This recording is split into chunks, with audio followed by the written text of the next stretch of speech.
ദേശീയ ഗ്രാമീണ ആരോഗ്യ പരിപാടിയുടെ ഭാഗമായി ഓരോ ജില്ലയിലും നിയമിക്കപ്പെടുന്ന അംഗീകൃത സാമൂഹിക ആരോഗ്യ പ്രവർത്തകർ താഴെ പറയുന്നതിൽ ഏതാണ്?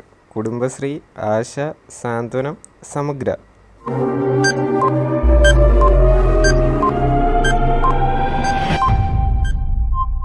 ആൻസർ ആശ. കേരളത്തിലെ ആദ്യത്തെ ബാലഗ്രാമപഞ്ചായത്ത് ഏത്? നെടുമ്പാശ്ശേരി, പനങ്ങാട്. ഇതിലേതാണ്?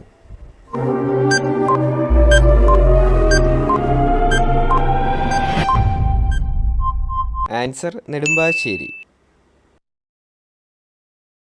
ഏറ്റവും കൂടുതൽ കാലം ഇന്ത്യയുടെ പ്രധാനമന്ത്രിയായിരുന്നതാര്? ഇന്ദിരാഗാന്ധി, ചരൺ സിംഗ്, ജവഹർലാൽ നെഹ്റു. ഇതിലാരാണ്?